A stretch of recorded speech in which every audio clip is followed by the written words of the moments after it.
This video is made for educational and informational purposes only. Have you ever wondered why Venezuela is always popping up in international news? It seems like there's always something happening there that gets the whole world talking. Well, today, we're going to break down the real reasons behind this global attention, explaining everything in a clear and simple way. So, stick around to understand what's really going on. First things first, where exactly is Venezuela? It's a beautiful country located on the northern coast of South America, with a long coastline along the Caribbean Sea.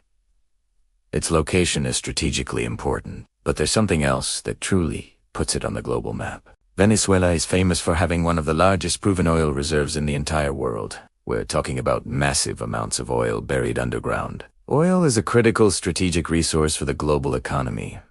It's not just about fuel for cars. It's the lifeblood of modern civilization. So, why is oil so incredibly important?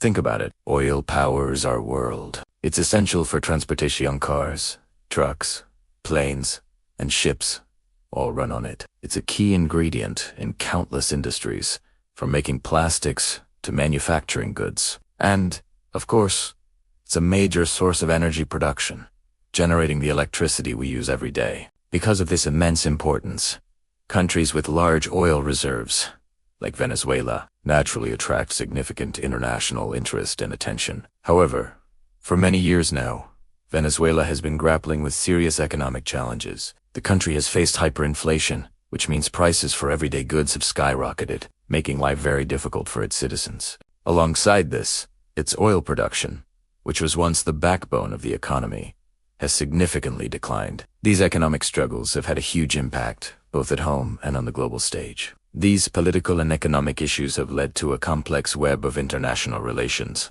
Venezuela has been subjected to international sanctions, and there are ongoing diplomatic discussions and negotiations with other countries, including the United States and nations in Europe. These relationships are constantly shifting and are a major focus of international news coverage. But what exactly are these sanctions we hear so much about? In simple terms, sanctions are restrictions that one or more countries place on another. They usually limit trade, meaning it becomes difficult to buy or sell goods. They also often include financial restrictions, which can block access to international banking systems and freeze assets. These measures are typically used as a tool of foreign policy to apply political or economic pressure, aiming to influence a country's behavior without resorting to direct conflict. Now, this is a very important point. If you spend time on social media, you've probably seen a lot of wild claims and theories about what's happening. You might hear about secret actions, hidden plans, or dramatic, unconfirmed events. It is crucial to understand that most of these sensational claims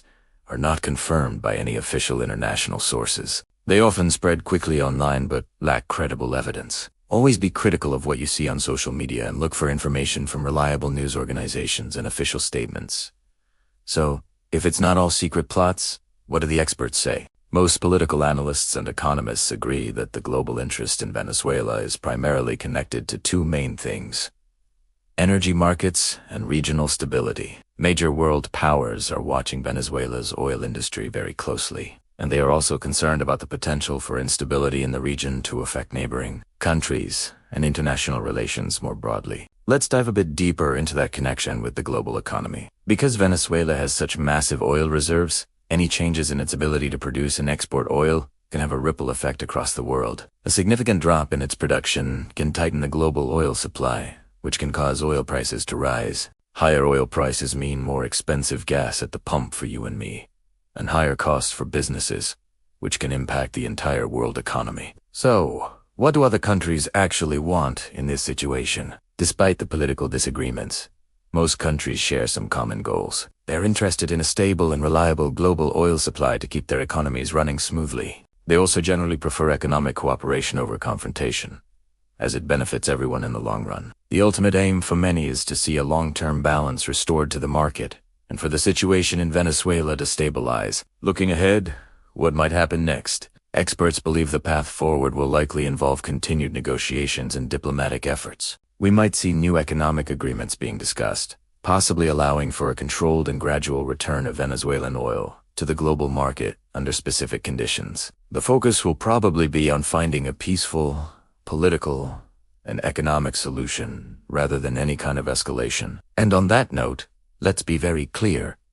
There is no confirmed military conflict. The situation, while tense and complex, remains in the political and economic spheres. The discussions and pressures are about policy, trade, and diplomacy, not active warfare. In conclusion, Venezuela's situation is a powerful real-world example of how natural resources, national politics, and the global economy are all deeply and intricately connected. What happens in one country, especially one with a resource as vital as oil, can have far-reaching consequences for all of us. Understanding these connections is key to making sense of our complex world. Thanks for watching. If you found this explanation helpful, please consider liking this video and subscribing to our channel for more educational content. We appreciate your support.